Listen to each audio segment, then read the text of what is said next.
Test, test. All right, good morning, everybody. If we could take this moment to silence our cell phones. We expect the governor here in the next 15 minutes or so. So silence cell phones if you don't mind. We're going to have this serve as our mic check for our press who did not get here for our first one. So if I could have a thumbs up from all press in the back to make sure we're go. Good. Okay, thank you. And there is a chance that the governor may be asking some questions towards the end. We'll leave that up to him. I just ask that anybody in attendance leave that for the members of our media to ask him any questions. But sit tight, maybe use this time to last minute bathroom break, and we're hoping to start in about 15 minutes. Thanks, guys.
Mic check, 1, 2 for the live stream. Mic check, 1, 2. Do your last minute mic checks, media. Give me a thumbs up if you guys are good over there. Everyone's good.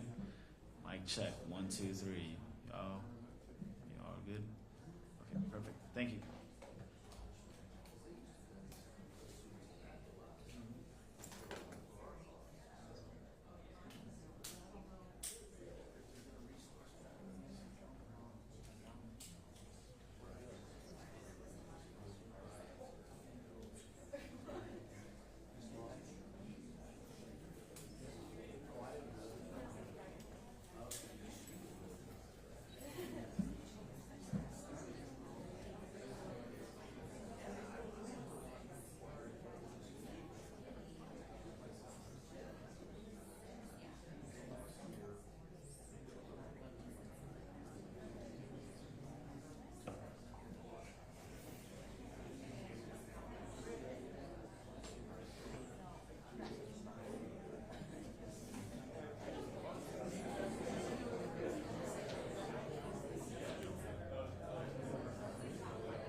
Well, good morning. It's great to be back in Pinellas County. We got a great announcement here today, and we're joined by our Commissioner of Education, Manny Diaz.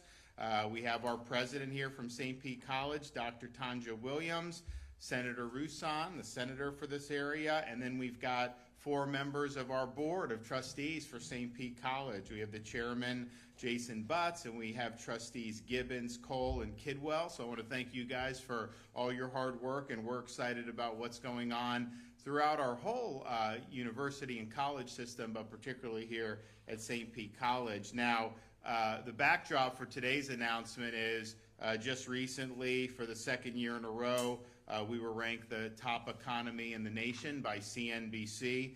Believe me, media does not like ranking Florida high. They do that begrudgingly, but they do. We're #1 in new business formation since I took office in 2019.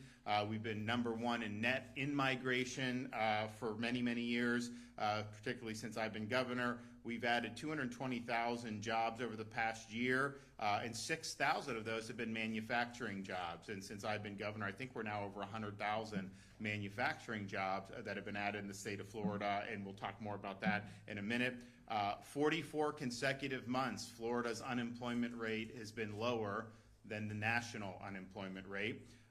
Florida employers have added jobs in 47 of the last 49 months since May 2020 with COVID.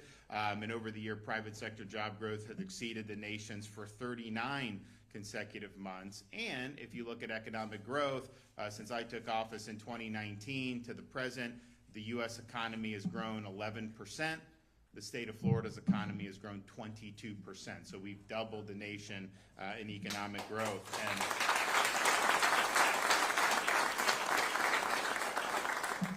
And we've really been a big engine for the country. There's a lot of places that really have not fully even recovered from COVID, to be quite frank, in terms of what they're doing. Now, we're doing this in a way that's much different than what the federal government's doing. So we signed the budget in June, and it actually reduced spending year over year.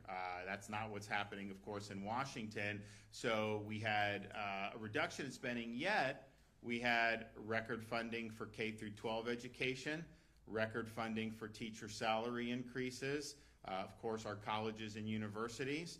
We had record funding for Everglades restoration and other conservation and environmental stewardship efforts. We had record funding for highway construction and some of the things we need to for the roads to improve and to build new ones. We cut taxes by $1.5 billion, which is the second most in history. The year before that was the most that we've ever done in the state of Florida. And we were able to run a massive budget surplus. Since I took office in 2019, the entire debt of the history of the state of Florida from the 1800s to now, we've paid off 36% of it just in the last 5.5 years. And so we're continuing to do that. In the budget, we have an accelerated debt repayment program that we've done to keep doing that. And we only do it when it makes sense, because sometimes you have these bonds and it's cheap, but sometimes you can retire early and save money. So we're doing all of those things and doing it really, really well. And so we're proud of that. One of the things that we've done is focus on workforce development and focus on education. And yes, higher education in terms of universities, that gets a lot of pub. We're ranked #1 for our public university system yet again. I mean, that's many years in a row now that's the case. Of course, not only is that good that is here in Florida, but we have not, since I've been governor, the amount of tuition that has increased since I've been governor is zero. Not 1 penny of tuition increase for our university. So, you're looking at, if you're a Floridian and you have kids going through school, you could look to see, and look, it's not easy to get into these universities. I mean, when I was growing up in Pinellas and going to Dunning High, a state university was just considered you had to be a good student, but you did not have to be top of the charts. That's hard now. It's hard to get in University of Florida. It's hard to get in some of these places, which is really, really good testament, and we're happy. But you can send your son or daughter to a state university, and the tuition's about $6,300 on average for a Florida resident. Our scholarship program for K-12 is more than $6,300 per student. In terms of like you go to a private 8th grade or 12th grade, that's more expensive than going to the top public university system in the United States of America. And if you are one of those top performing students, we fully funded Bright Future scholarships. You get 0 tuition. And if you're a great student but maybe just one step below, you get 75% reduction with the Bright Futures. And so we've done very, very well with higher education. The quality, making sure it's focused on the core mission of education, not devolving into things like Columbia University where you have this crazed atmosphere. You know, we basically said, you're going to try to take over our student lawns, you're gone. We're not going to put up with it. It's just not happening. And so I think having the right frame of mind has been very important. I think that's what parents want. And I think we're going to continue to do that.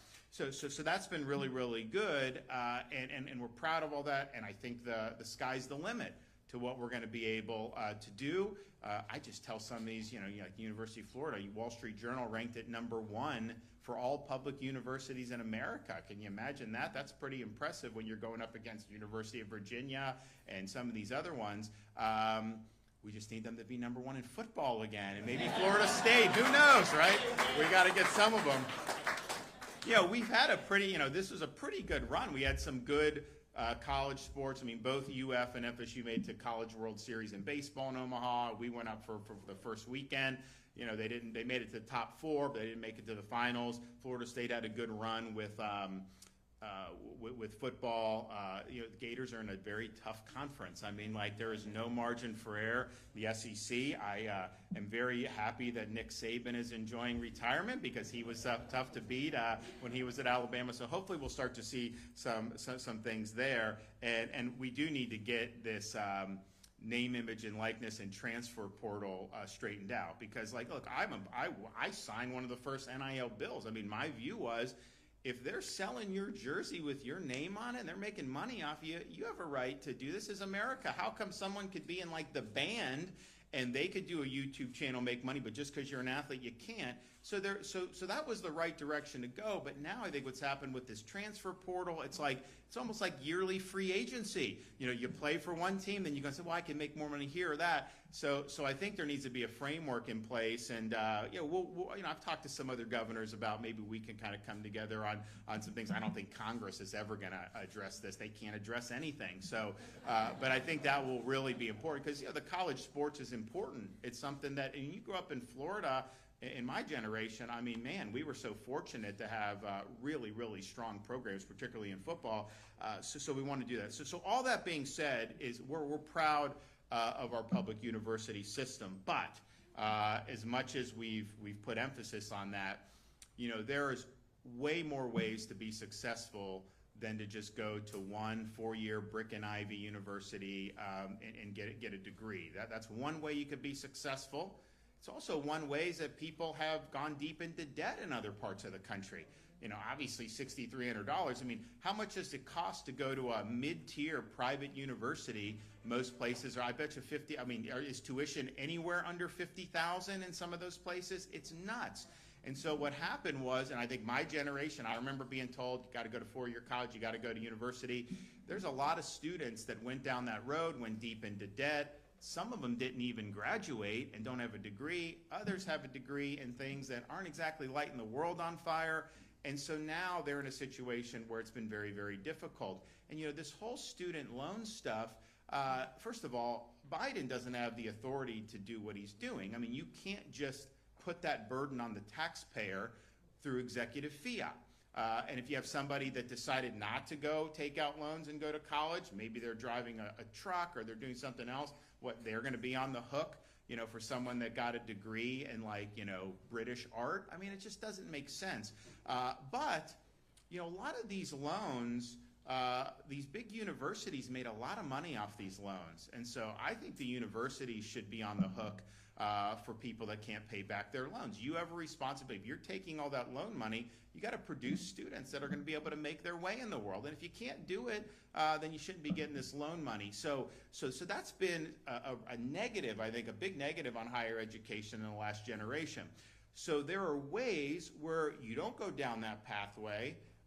And state colleges and I know they do have 4-year degrees now, but you have so many programs where you can go in at low cost and get equipped with skills where you can really apply that in a very meaningful way. We even do that in high school in the state of Florida. You can get certificates for welding, for aircraft. I mean, Elon Musk has hired kids out of high school over on the Space Course of Florida to go to SpaceX. You have people graduating in the Tampa Bay area who have job offers to work at the Port of Tampa because they have these skills. So we really believe in doing what we can to provide opportunities for our young people and honestly people who may be transitioning in life and wanting to go back and get skills that maybe they didn't get when they were younger. We want to be able to provide those pathways for folks. So when I became governor, I made all the points I just made, and I said we're in the bottom half of states for workforce education, and our goal is to be #1 by 2030. And I can proudly report we are not only well on our way, we are ahead of schedule on achieving that goal, and we're going to continue to do it.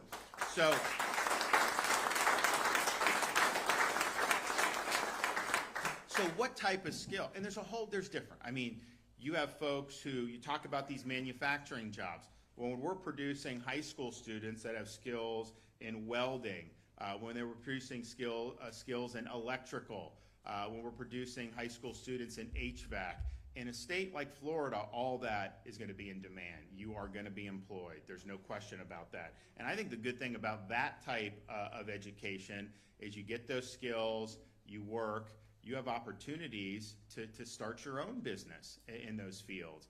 I mean, our state is not getting less populated. We have more and more people coming. I am not recruiting anybody because, I mean, we've got a lot of people and there's positives, but then there's other things. But it's like it's a free country and people are voting with their feet, so they're doing it. Well, guess what? You know, we need more people to have, we need more electricians out there. We need more people that can fix your AC. We need all this other stuff. So those are going to be great opportunities. Then you also have other fields that are in high demand, like nursing. So we've put huge amounts of money into various nursing programs. In fact, I think, you know, it's funny how this works with the budget. You know, I started talking about nursing, especially during, like when COVID hit, you saw all these problems. Nurses were like hired guns, basically, sending around the country. The hospitals were paying huge amounts, I mean, like ungodly sums of money. You literally could be working at a hospital, making a certain amount of money, go to work for a private nursing firm, end up doing the same job you were doing anyways at like 2 to 3 times as much. So clearly, you know, that's going to be something that's attractive to them, but it put a crunch on the system because people are fighting. So it's like, you know, we need to provide more. So we've done all this stuff. I mean, we've done 150 million, but I think word got out that like that's something that I thought was good for the state. So in this year's budget, it's like if you just put the word nurse in it, they thought that somehow like nurse, all this other stuff. No, I mean, you know, we want to channel that in ways that are going to be productive, but nevertheless, we've had huge amounts of investment in that, and we're proud of that, and I think that's going to start bearing fruit. So you have that. Then you also have things, and I think St. Pete College is doing this in a variety of different ways. We have other state colleges that are doing anything where we're talking about skills that, you know, maybe you couldn't do in like a high school program, more advanced things that will really be meaningful to the economy, to also our overall state interests and even our national interests. And so that's why we're here today, because I think that St. Pete College has an opportunity to not only build off what Florida is doing with workforce education, but to take this in a direction that is going to be very good for the people that go through the programs, good to attract businesses, but important for not just the state of Florida's best interest, but even our nation's best interest. And so today, I'm pleased to award $7.2 million here to St. Pete College to help us. You don't even know what it's for yet.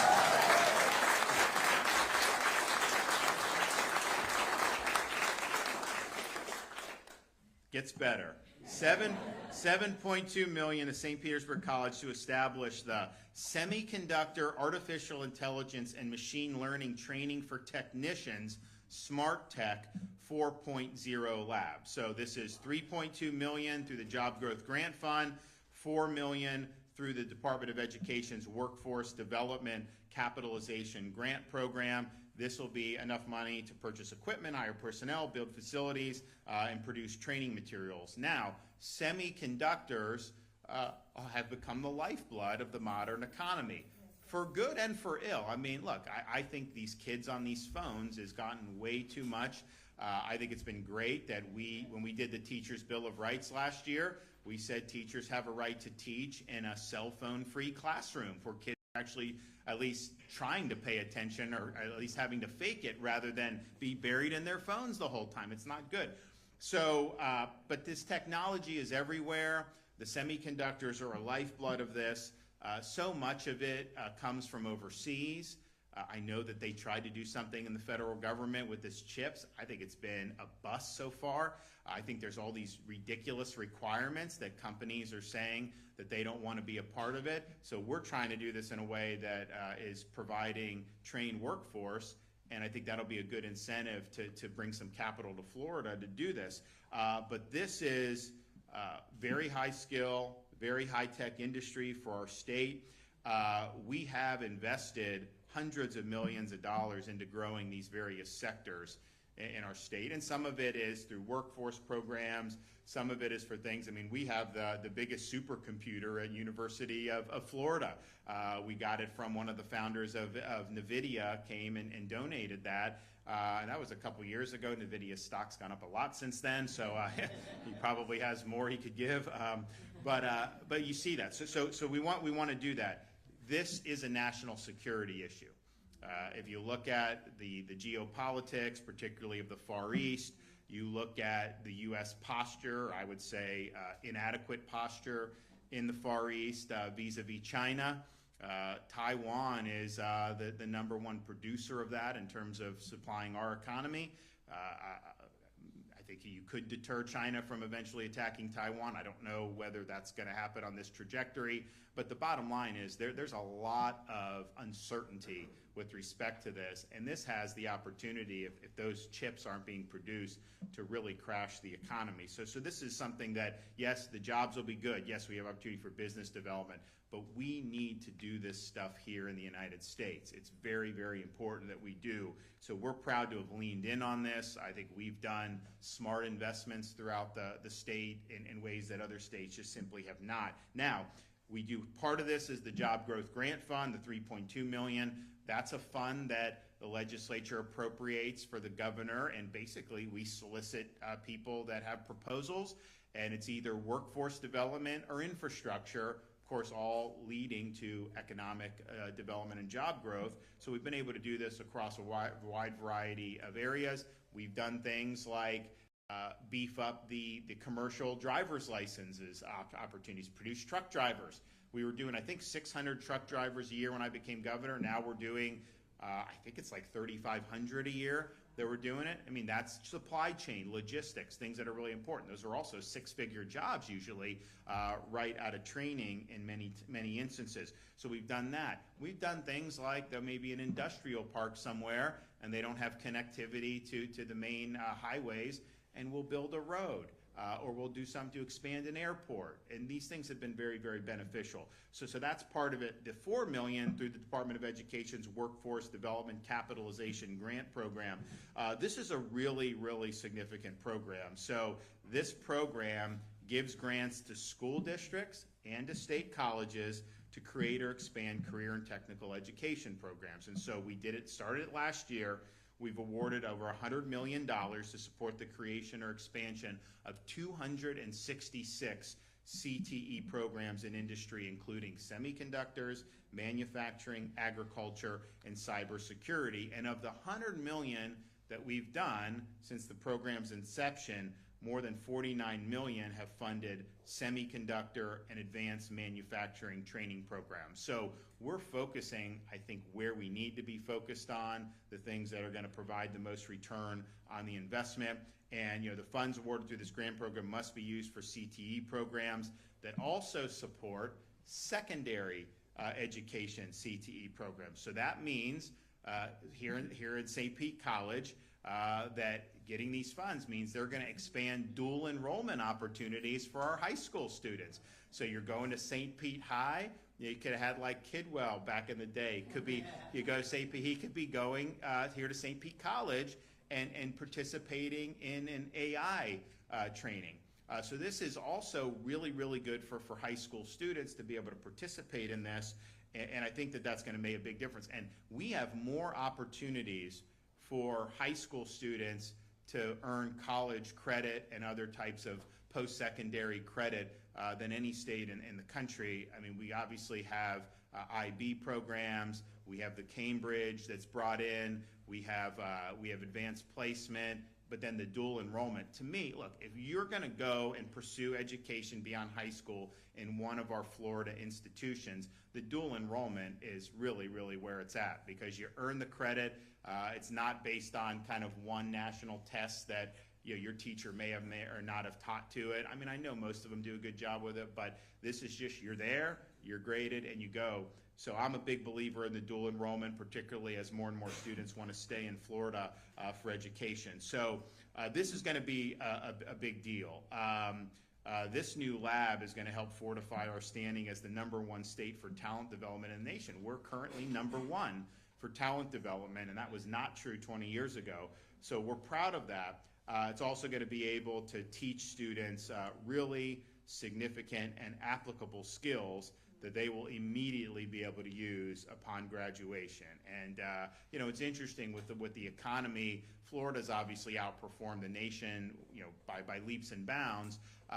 You have this situation where kind of like the prices on everything have been really, really difficult. Congress has spent, they've borrowed, president, all this stuff has driven this. Well, how do you get out of inflation? Well, one, stop spending so much. I would not bet Congress will ever stop doing that. I just think their incentives are. What's another way that you can do? Increase productivity. You talk to economists. If productivity increases, it can bring prices down, or at least put a downward pressure on that. All this stuff is really, you're talking about very productive endeavors that are happening, and it's going to make our businesses stronger. So we're proud of this. We're proud of the Job Growth Grant Fund, and I think the sky's the limit with what we're doing here in St. Pete College. So I want to thank everybody that's been involved in this.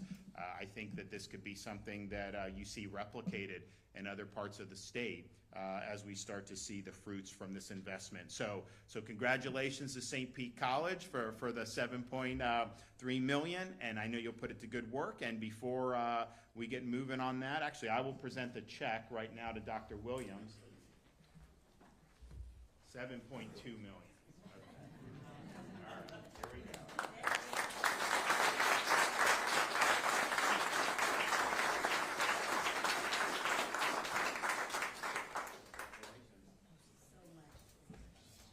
Manny Diaz, come on up.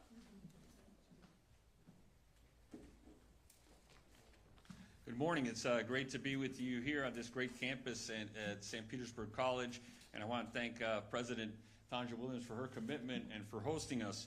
I want to thank the governor for his commitment to career technical education and to our workforce, because as he often says, education is not one size fits all, and we are going to provide a choice in Florida regardless of what level, whether you're in first grade or you're going to try to go into the workforce. A traditional four-year degree doesn't always lead to a high-paying job, and the skills that students can learn in career technical education can pay off without having to be saddled with debt. Industries like manufacturing, semiconductors, cybersecurity, and construction all have high demand and high-wage jobs available that don't require a four-year degree. This is why our governor has set a goal for Florida to be #1 in workforce by 2030, a goal that I fully expect us to meet and surpass. And I know, and I'm thankful that President Tanja Williams and her colleagues in the state college system, along with our school districts, are heavily involved and committed to make sure we meet that goal. Today's award of $4 million through the Workforce Development CAP grant will provide new opportunities for students in Pinellas counties in advanced manufacturing, semiconductor industries, both industries that are growing across the state. As you heard, the governor mention the importance not only for our state but for national security. This funding will allow St. Petersburg College to create a state-of-the-art lab space and classroom that will help purchase equipment, technology to support student success. Through these new programs, students will be able to earn industry certifications in robotics, manufacturing operations, and network systems, which will support careers as electrical engineers, industrial engineers, and semiconductor processing technicians, while all saving money, not being saddled with debt, and being right here in our state college system. The Workforce Development CAP grant program does more than just provide more dual enrollment opportunities for high school students. This program helps catalyze the future of career and technical education and our workforce right here in the state. Not only can state colleges apply for funds through Workforce Development CAP incentive grant, but also districts can utilize these funds to expand secondary CTE opportunities that allows us, and this is a conversation that I was having earlier with President Williams and the trustees, is having the ability to reach these students early and get them a pathway where they understand where they're going. And one thing that it does, it creates hope, because sometimes students are being pushed towards college or university and that's not what they had in mind, and they lose the incentive. But providing these opportunities, and they see the light at the end of the tunnel, especially right here in this community where we are. I know it's important to you, Senator Roussan, as well. We can provide that opportunity. And these students can leave high school with tangible skills and, again, debt-free. Last year, we awarded $100 million through the Workforce Development CAP grant, awarding funds to 50 schools, school districts, and 14 state colleges. These awards will led to the creation and expansion of 266 programs across the state. So I'm proud that the Department of Education is joining forces with the Department of Commerce so we can make a bigger impact across the state. And the students here at St. Petersburg College will benefit through the Job Growth Grant Fund Award and the Workforce CAP grant. The Department of Education is committed to providing every student with the best opportunities to succeed, whether they're in first grade or they're in college. Under the bold leadership of our governor, Florida's talent pipeline will continue to grow, attracting new businesses to the state while providing new opportunities for all of our students in Florida. I'm proud to continue to work with our school districts and state colleges to grow our CTE programs and opportunity even further for our students and the state of Florida. Thank you very much.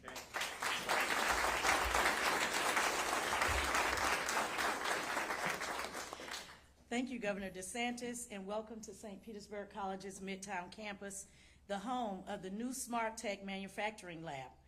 Your investment in workforce development training is a testament to your commitment to empowering Florida's workforce and driving prosperity throughout the state. It underscores your strategic vision for Florida to lead in growing a skilled and competitive labor market. Thank you so much. This investment would not be possible without Commissioner Manny Diaz and our Chancellor Kevin O'Farrell from the Florida Department of Education and Deputy Secretary Jason Mahone and his team from the Florida Commerce. We're very grateful to this overwhelming support for SPC's new Smart Tech initiative. Thank you to our Board of Trustees for your leadership and your guidance, our elected officials, business and community partners, and members of my beloved St. Petersburg College family. The Florida Job Growth and Workforce Development Capitalization Incentive Grants will help us build a new South County Smart Tech Manufacturing Hub in the heart of the Midtown community in St. Petersburg. This manufacturing hub is focused on advanced manufacturing. That is one of the region's most targeted industries here in the Tampa Bay area. We will offer accessible and high-quality training and degree options in areas such as semiconductor, mechatronics, automation, and robotics. Programs of skill that advances completers to an exciting career and making a lot of money. Some of the certifications are short-term and could be completed in as few as 15 weeks. The goal is to get individuals to work faster and in jobs that provide an excellent career pathway. Not only will this training hub help adult learners, but it will also build a manufacturing pipeline for the future by offering dual enrollment courses in clean room technology and semiconductor through an associate's degree. Our employer partners, we could not do this without you. You stood in the gap with us from the very beginning. And I just want to read the names of a few of those who have been here with us from the beginning. Plasmatherm, Honeywell, Jabil, Lockheed Martin, and EEI Manufacturing. Not to mention Pinellas County Government, Pinellas County Schools, and CareerSource and our Urban League. At St. Petersburg College, we are striving to provide students with an education that leads to better jobs so they can live better lives and we can build better communities. Mr. Governor, today you brought us closer to that goal. Your bold commitment to funding workforce training in the great state of Florida has made all the difference. It's a game changer. Thank you for making the lives of Floridians a priority through education. We appreciate you. We appreciate the work. This manufacturing hub is going to help a lot of individuals make more money, live better lives, and enjoy what they have accomplished for generations to come.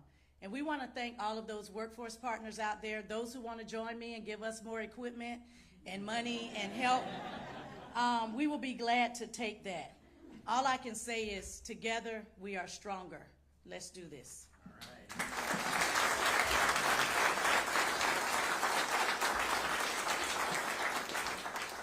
Well, it's exciting because I think this is just one little data point in a larger story about how Florida's economy is really has a lot of avenues that you're going to continue to see growth. We have seen growth. I mean, it used to be we were basically agriculture and tourism and very little other than that. And then that's changed over the years, but particularly in the last 5 years, particularly since I've been governor, you know, we're now seeing financial services this is a huge thing in Florida. You've got a lot of these people have moved from New York to Miami to West Palm and in other parts of the state, but that's been a major migration, and I think you're going to continue to see that happening. Of course, things like tourism are better than ever. We've led consistently the country in tourism. Of course, during COVID, particularly the first year or so, we were like the only place you could travel to and be normal on vacation, and so people like that, and so they came here in huge numbers. But if you look at what's happening, you're going to have Universal's opening up Epic Universe next year. Like, that's going to be, I think, the biggest park that's ever been done. You're going to end up seeing more in the theme park area. You're seeing more with resorts, golf destinations, all these different things. That is going apace. This semiconductor, if you look at what we've done in Central Florida, you look at what we're doing here, University of Florida, all this, we are in much better position here than we've ever been, not even close, and you're seeing the private sector respond to that. Of course, military and aerospace has been huge. I mean, we've always had a pretty good military footprint. I think that's continued to do well. You see that in different pockets of the state, but the space, on the Space Coast, is been, I mean, from where we were 15 years ago, that was dead. And now we're in a situation where this is really strong. I mean, we need more capacity at like the ports and all this to be able to accommodate everything that's going there. So we're really the hub of the space industry, commercial space industry, and we're fortunate with that. So there's all these different things that we're continuing to do well on, and we're going to continue to go from there. But that was always the thing people would say is, well, Florida's economy, you know, can kind of do well. Like when we had the housing market was going up in 2000, 2005, it was like that was going, you still had the tourism and the ag, but then when that busted, it was like people were really left holding the bag. I mean, it was Florida did way worse during the Great Recession than many other states did, partially because there were so many eggs and only a few baskets. It's a much different picture now. You know, you got a very diversified economy, and I think that's a testament that people want to go. They want to live and work and raise their kids in areas that are positive. Businesses want to be in areas that are good. I think we're always rated in the top few for business climate, and I think you're going to continue to see that. And we've done a lot to improve that just how the judiciary has gotten better. It used to be you get it to the Florida Supreme Court, and they would rule against you, and you knew that was happening. Now I think a lot of businesses have faith that, okay, here's what the law says. That's what the law will actually be applied in court all the way up to, and that adds huge amounts of certainty, and that's really, really good. Of course, no income tax in the state level, and we won't have that, but we've been able to reduce taxes all across the board for consumers and for businesses alike. So this is a really, really good story. We're going to have more awards from the Job Growth Grant Fund. We're going to have more from the Workforce Capitalization Fund, and so we're not going to rest. We're going to continue going forward. Okay, with that, take a question or two. Governor, we asked about presidential politics for a Sure. moment. It was only 90 days ago that Donald Trump selected J.D. Vance to be his running mate. What are your thoughts about that? And on the other side, I know you give advice to Democrats, but there are names being floated for Kamala Harris as running mate. What's your thoughts there? Well, I don't think they'd listen to me. I mean, I think clearly we wanted to run against Biden. I've been dealing with Biden since I've been governor. It's just the reality is he shouldn't have run in 2020. He was in the basement. He used COVID to be able to do that. And then it's really people have seen the decline over these years. It's just the reality. And when he agreed to do that debate, I told people, I was like, get your popcorn out. This is not going to go well. And it was probably, it's I think without question, the most consequential presidential debate in history because, and I said it the night after the debate when we were on TV, I said his campaign ended tonight. It will either officially end at the convention when they pick a new nominee, or it will officially end when he loses in November, because there was no way he was going to be able to win. And so, as a Republican, I wanted them to stick with Biden. I didn't think they would. I knew that this was likely going to be something. And so, to me, I think that the Trump-Vance ticket was an incredibly strong position, against Biden. I think that they can beat whoever comes, but Biden was the guy I wanted against. Now, if I had to pick someone once Biden stepped, I would probably pick Harris to run against. I think that she's been, her tenure as VP has been disastrous. She was put in charge of the border. The media was running with that in 21. Harris will be the oversee border. Now they're saying, oh no, she wasn't overseeing border. And these are the same reporters who wrote 4 years ago are now writing the opposite. They're running interference for her because of all the failures. That border ranks near the top of the failures of the Biden-Harris administration. And so she was there. If you go back and watch her statements for when she was running for president in the 2020 cycle, I mean, she basically said, have an open border. She wants taxpayer-funded health care and benefits for illegal aliens. She doesn't think you should deport somebody that's come. So she is, as bad as Biden's been on that, she's even more liberal on that. You look, she wanted to get rid of all private health insurance and said, let's just junk all that? Really? How many of you want the government to take away your private health insurance? I don't think a lot of Americans want to sign up to that. She supported confiscatory tax increases. She's been weak on crime. Now she's saying she's a prosecutor, she's tough. She was raising funds to bail out the rioters during the BLM riots in 2020. Are you kidding me? She was saying that Minneapolis needed to do more of what was going on. So I don't think who she picks is going to make a difference. Now, I've also said, and this is just true, the media turned on Biden after that debate. They had basically tried to cover it. If you had said Biden wasn't up to the job 3 months ago, they would say you're a conspiracy theorist. Then once it was made bare for the whole world to see, they immediately started saying, hey, this guy's got to go. So they knifed him in the back, and they've been going after him. But they're not doing that because they're trying to help Trump. They're doing that because they want the Dems to have a better candidate so that they can beat Trump.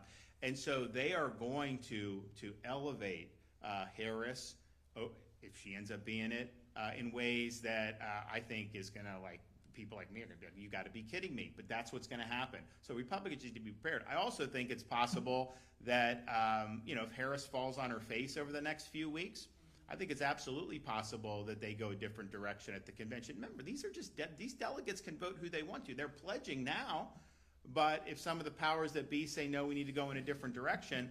So I think it's going to be a very interesting 3 or 4 weeks in the political scene.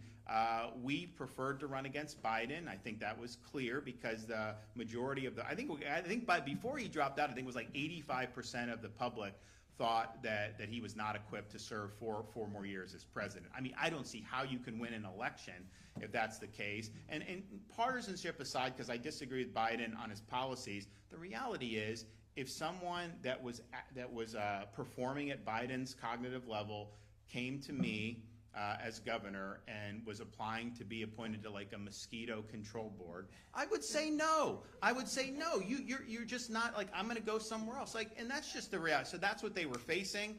That was an insurmountable hurdle, and so they pushed him out. But I like our chances better.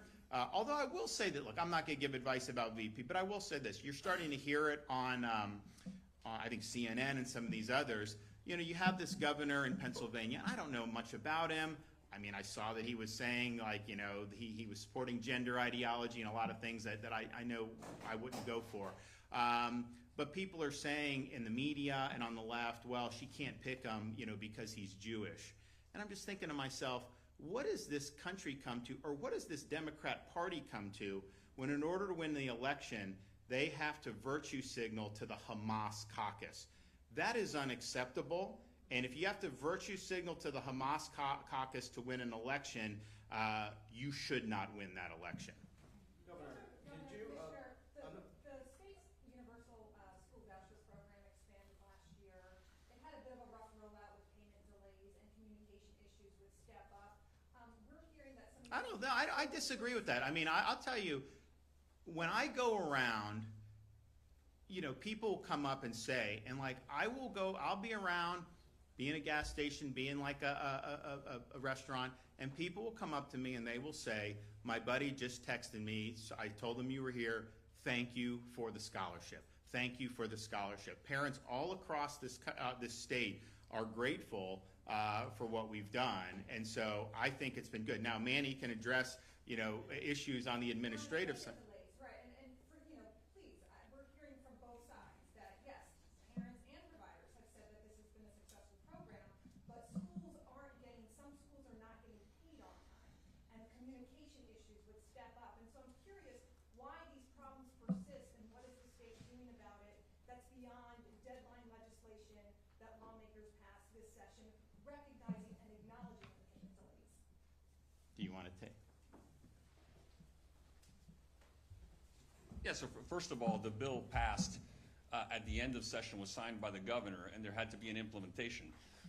When you go to the expansion of the eligibility, remember that there has to be a check and balance to assure from the department side to verify the students are not enrolled in a public school at the same time that they're taking the scholarship. So what happened is that first entry, there was a verification process that we had to make sure. What happens is a student's in a public school, they go and they take the scholarship.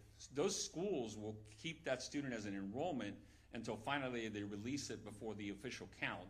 And that verification process, we had to be assured. So in the first year, there was a 30-day delay purposely from us to make sure that we had cleared that all out.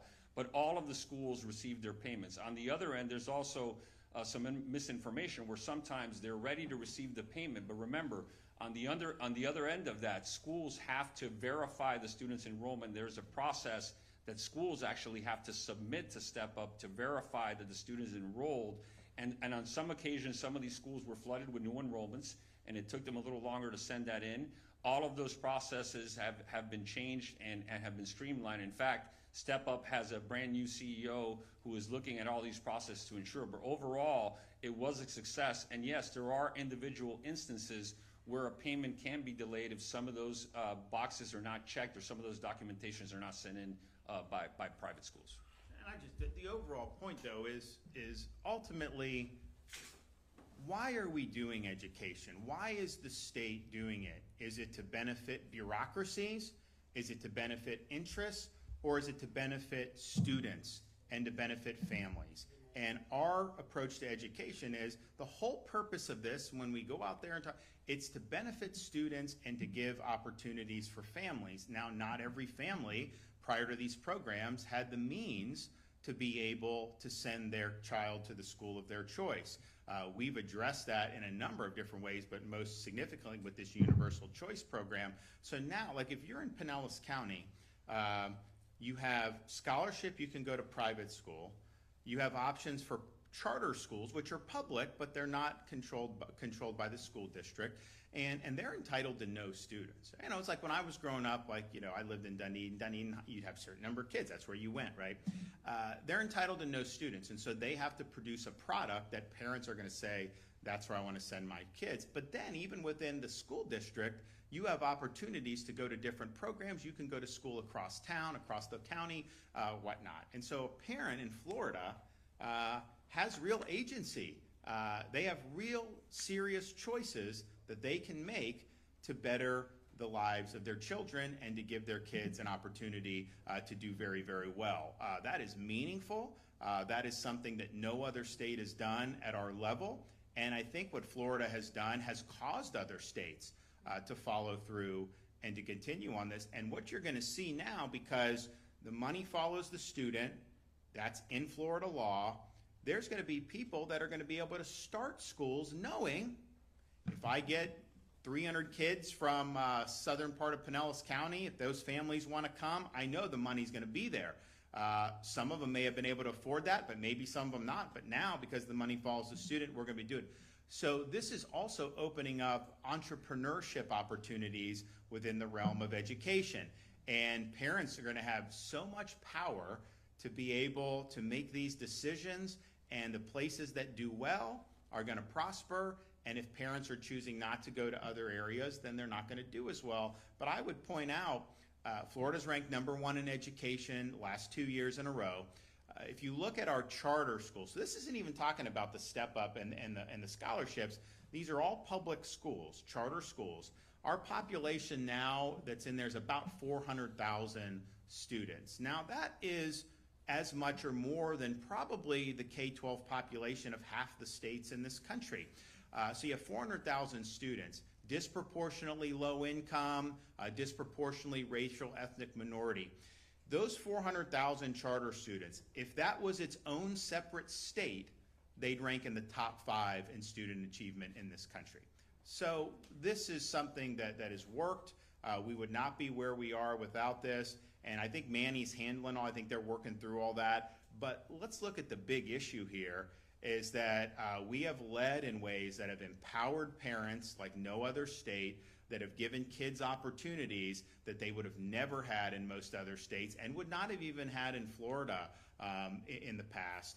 And that is a success story. Governor, in Hillsborough County, the school board is now suing the county commission to try to get a property tax increase referendum on the ballot to raise teacher pay. I'm just curious, have you been following the situation? You do not need to raise anybody's taxes. Why are you trying to raise property taxes in the midst of some of the worst inflation we've seen in the modern history of this country? You need to be able to manage the budget. How come we're not raising taxes at the state level? How come we're cutting taxes? And oh, by the way, this year's budget, we have $1.25 billion, a categorical, it can only be used to increase teacher salaries. That's the only thing it can be used for. But then we also had a massive increase in the base student allocation, so that money goes to the districts. Hillsborough can take a lot of that money and raise teacher salaries. So we've done so much at the state level that I think if they manage properly, they're going to be able to do their part at the local level. But demanding tax increases is absolutely not the way to go. And I think that you're going to see some changes probably in this election on the school board, because I think taxpayers are sick of it. You know, why don't you manage things better rather than trying to come and jack up people's taxes? It's just not the right thing to do. So.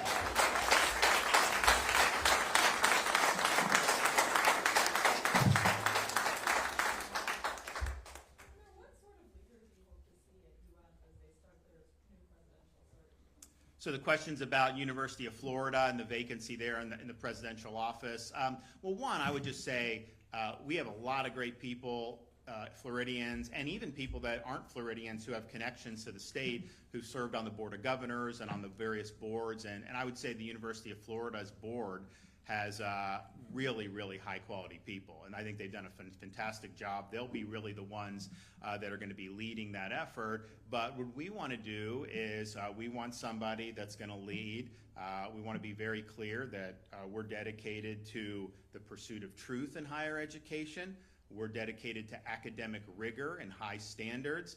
And we're dedicated to these institutions playing an important role in preparing our students to be citizens of this republic. We do not want our institutions of higher education to turn into propaganda machines like Columbia University. We don't want to have a situation where all these demonstrators take over the university, where they harass Jewish students and do. So we've seen higher education go off the rails in other parts of the country. I think that has done incalculable damage to those institutions' brands and reputations.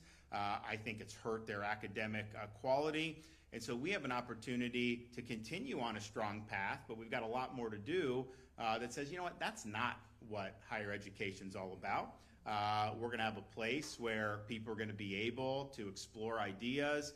We're going to have a place where there's order in the court and you're not having the inmates run the asylum. But we are going to be focused on actual strong academic achievement. And I'd note one of the things that we've done since I've been governor is we said, you know, just because you get tenure, that is not a license to stop working.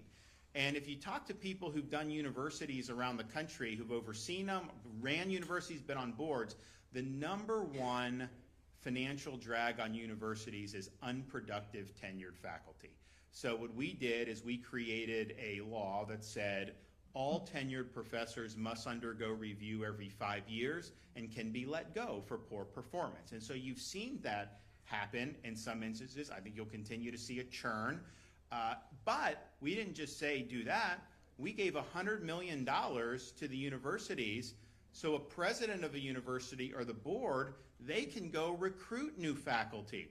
So if you got somebody that's doing well in engineering at MIT, they're making $200,000, you can offer them $250,000. If you got a history professor at Princeton that we want to come to be in our Hamilton Center for Western Civilization Studies at UF, you can go and you can make an offer and bring them on board. So I think there's an opportunity for a president of UF or any of our institutions, because we do have more that are up for grabs, and you're going to see that unfold.